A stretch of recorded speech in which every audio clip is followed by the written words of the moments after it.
रहमतुल्लाह। हुजूर, एक मुख्तसर सा टॉपिक और मुख्तसर सा सवाल और उसके ऊपर सिर्फ आपकी रहनुमाई चाहिए। अल्लाह ताला को लिसानी तौर पर कैसा मोमिन पसंद है, काइंडली ज़रा इस पर रोशनी डालिएगा। बिस्मिल्लाहिर्रहमानिर्रहीम। अल्लाहुम्मा सल्ली अला सय्यदिना व मौलाना मुहम्मद व अला आलिहि व सहबिहि व बारिक वसल्लम।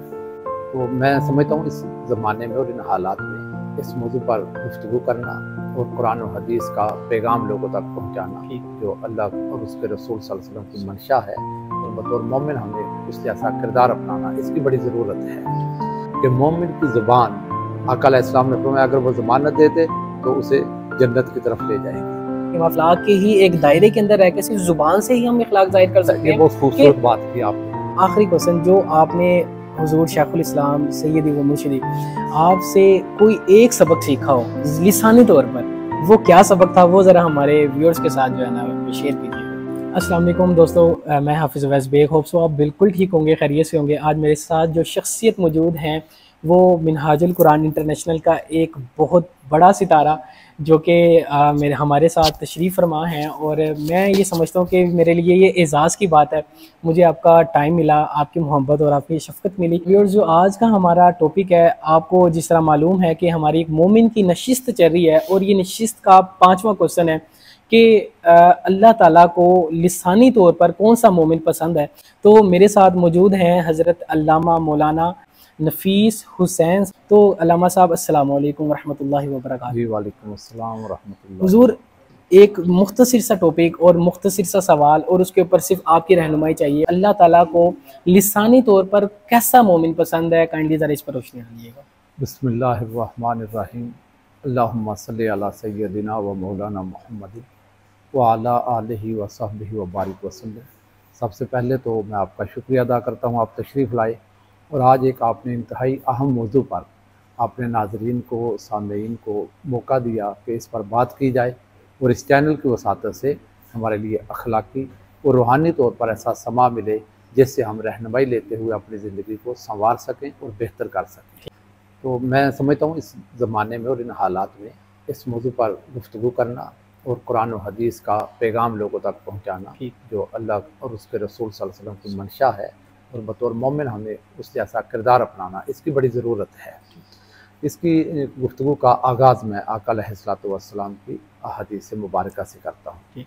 ताजदार कायनात सल्लल्लाहु अलैहि वसल्लम ने इरशाद फरमाया कि जो बंदा मुझे 2 चीज़ों की ज़मानत दे, मैं अल्लाह का रसूल उसे जन्नत की ज़मानत देता हूँ। सुभान अल्लाह। यानी देखें कि ये वो कितनी अहम बात होगी जो आका अलैहिस्सलातु वस्सलाम उसकी ज़मानत मांग रहे हैं। और बदले में इंसान जितनी भी नेक अमाल करता है, हसनात करता है, अल्लाह रसूल की इताअत करता है, नमाज रोज़े की, हज की पाबंदी करता है, और तमाम चीज़ों का हसूल उसका ये होता है कि अल्लाह ताला मुझसे दरगुजर फरमा दे और उखरवी सफ़र मेरा अच्छा हो जाए, मुझे जन्नत मिल जाए। और उस जन्नत को आका अलैहिस्सलातु वस्सलाम ने इस इरशाद में एड्रेस किया, फरमाया कि मैं उसे जन्नत की ज़मानत दे रहा हूँ। यानी बाहर सूरत वो बंदा इस अमल के ज़रिए जन्नत में दाखिल हो जाएगा। सहाबा इकराम ने अर्ज़ किया, या रसूलल्लाह सल्लल्लाहु अलैहि वसल्लम, इरशाद फरमाएं वो कौन सा अमल है।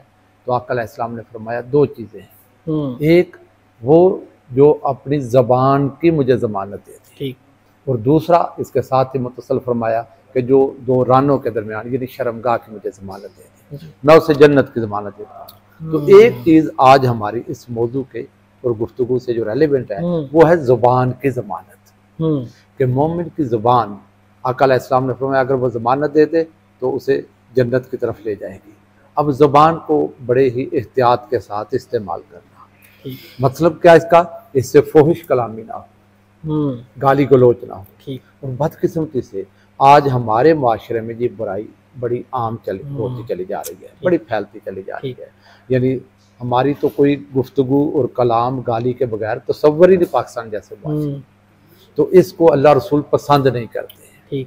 दूसरी चीज़ कि इस ज़ुबान से किसी की इज्जत पर हमला नहीं होना चाहिए, किसी की इज्जत को तार तार नहीं करना चाहिए। तो ज़ुबान को कंट्रोल में रखना, इससे फिर चुगली भी है, गीबत भी है, झूठ भी है, इंतशार भी है जो हम फैलाते रहते हैं। तो इन चीज़ों से खुद को रोकना, और रोक कर अल्लाह रसूल की इताअत में रखना, यह कि इस नेगेटिव से इसको बचाना है। ठीक। तो जब बचाना है तो किसी पॉजिटिव की तरफ जाना होगा। तो फिर क्या है, अल्लाह की सना में बंदा रहे, आका अलैहिस्सलातु वस्सलाम पर दुरूद व सलाम पढ़े, हज़ूर अलैहिस्सलातु वस्सलाम की तालीमात को पहुँचाए, आका अलैहिस्सलाम की तालीमात पर अमल करे, लोगों को कलिमात हसना कहे, खैर की बात कहे, ज़ुबान उसकी शीरी होनी चाहिए, मीठे बोल बोले, उस ज़ुबान से किसी की तबीयत पर बोझ ना पड़े, लहजा उसका खूबसूरत हो। मैं कता कलामी के अखलाक के ही एक दायरे के अंदर रह के सिर्फ जुबान से ही हम अखलाक जाहिर कर सकते हैं। ये बहुत खूबसूरत बात की आपने। इस पर मैं शुरू में अर्ज करता हूँ जी, हदीस हमारे यहाँ आम घरों में बच्चे भी पढ़ते हैं, वालिदैन भी बयान करते हैं और आम लोगों को याद है। आका अलैहिस्सलाम ने फरमाया, मोमिन वो है जिसकी जुबान और हाथ से दूसरे मुसलमान महफूज रहे। ठीक है, ये हदीस हमारे यहाँ आम पढ़ी जाती है, बयान होती है। जुबान से, हाथ से, यानी अज़ाए बदन हो, हाथ में पूरा जिस्म आ जाएगा, उसके अज़ाए बदन हो या उसकी जुबान हो, यानी हर वो उज़्व जिस्म का जो हिस्सा है, बॉडी पार्ट है, उसके जरिए किसी को तकलीफ ना पहुंचे।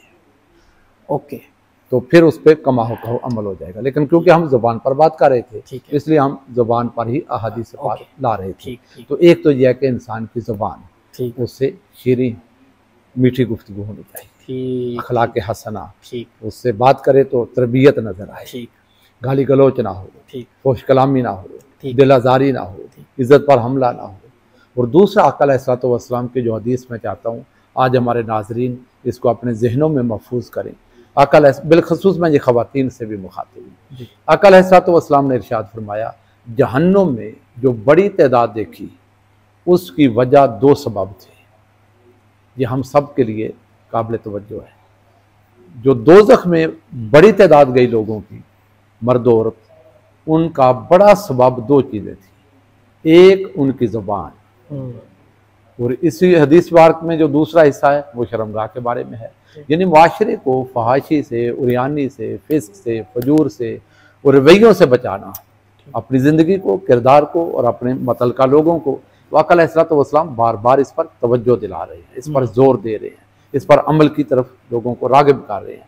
और बतौर उम्मती कलमा गो हमें इन चीज़ों को अपनाना चाहिए। तो जो हमारी बात हो रही थी, मैं अर्ज कर रहा था, हमारे माशरे में इस पर अमल करने की बड़ी ज़रूरत है, क्योंकि बदकिस्मती से आज हमारी जो नौजवान नस्ल है, बच्चा कहाँ से सीखेगा? पहली दरसगाह तो उसकी घर है, मदर है, यूनिवर्सिटी, घर है, वालिदैन से सीखना है। दूसरा, जब वो निकलेगा घर से बाहर तो गली मोहल्ला है, दोस्त अहबाब है, सोसाइटी है। तीसरा, उसका इंस्टीट्यूशन है जहाँ पढ़ने जाता है। बदकिस्मती से इन तीनों जगहों पर इल्ला माशाअल्लाह तरबियत का सामान नहीं रहा या कम होता चला जा रहा। तो अगर वालिदैन अपने आदात व खसाइल और अपने आदाब ज़िंदगी को अपनाएंगे और ज़बान को कंट्रोल करेंगे, या अपने जिस्म के अज़ा से दूसरों को खैर की तलकीन करेंगे, तो लामहला औलाद वहीं से सीखेगी, वहाँ से तरबियत लेगी। और उनको अखलाकी तरबियत जो घर से मिल रही है वो ज़िंदगी भर उनका हिस्सा बन जाएगी, फितरत सानिया बन जाएगी। बच्चा बाहर जाएगा तो माशरे में, तो ये एक मूव चलाने की ज़रूरत है तरबियत की। आखिरी क्वेश्चन आपसे, और इसी मौजू के ऊपर मैं ये बात करना चाह रहा हूँ कि आखिरी क्वेश्चन जो आपने हुजूर शेखुल इस्लाम सैयदी व मुर्शिदी आपसे कोई एक सबक सीखा हो लिसानी तौर पर, वो क्या सबक था? वो ज़रा हमारे व्यूअर्स के साथ जो है ना वो शेयर कीजिएगा। जी, मैंने ज़िंदगी के को तकरीबन 30 साल मिनहाजुल कुरान में गुजारे हैं। माशाअल्लाह। इन 30 सालों में जो कुछ मैंने देखा, हुज़ूर शेखुल इस्लाम डॉक्टर मोहम्मद ताहिरुल कादरी की दिनों के हिसाब से, महीनों के हिसाब से, घंटों के हिसाब से जो नशिस्तें अटेंड की, और ज़िंदगी भर उनका जो मामूल हमारे सामने रहा, आपको मैं एक दावत दे रहा हूँ, आप इसका मुशाहदा कीजिएगा। उनकी ज़िंदगी के बड़े हिस्से को आज भी वीडियोज़ की शक्ल में महफूज किया हुआ है। बेशक उनकी सियासी ज़िंदगी भी है, इल्मी और तलीमी फ़रोग़ की ज़िंदगी भी है। बेशक। तो उनके जो एड्रेसेस हैं, खिताबात हैं, गुफ्तगू है, आप देखें। अगर उन्होंने कभी किसी दुश्मन और मद्दे मुकाबिल को भी मुखातिब करना हो, नाम लेना हो, तो वो भी उसका नाम इज्जत के साथ, वकार के साथ, साहिब के साथ, इसके बगैर नहीं लेते। तो यानी हमने उनको देखा कि जब उनकी जो तरबियत और उनकी सोबत में बैठने वाले उनके मामूलात देखते हैं और उनका उसने अखलाक देखते हैं, आदाब देखते हैं, तो फिर उसका असर होता है बैठने वालों पर, सुनने वालों पर, और फिर वो रंग चढ़ता जाता है। और यही वजह है मिनाजुल कुरान के लोग आपको पाकिस्तान में या दुनिया भर में जहाँ मिलेंगे वो एक अदब की झलक नज़र आएगी। ठीक, बहुत शुक्रिया कारी साहब आपका, आपने वक्त निकाला। आपकी जो रूटीन है वो मैं समझ सकता हूँ कि वो एक बहुत ही बिजी आपकी लाइफ है, तो मैं शुक्रगुजार हूँ आपका और इदारा मिनहाजुल कुरान का, जिन्होंने मुझे इस काबिल समझा कि मुझे अपनी ये आगोश ही, मैं समझता हूँ कि ये आपकी आगोश ही है कि जिसके अंदर हम लोग जो एक अदना सा छोटा सा एक मैसेज लेके यहाँ से जाते हैं। तो व्यूअर्स आपका बहुत शुक्रिया। इंशाल्लाह नेक्स्ट जो नशिस्त होगी, हमारी जो मुलाकात है वो भी बहुत ही अहम पर्सनैलिटी के साथ होगी। ख्याल रखिएगा अपना। आपका बहुत बहुत शुक्रिया। पाकिस्तान जिंदाबाद।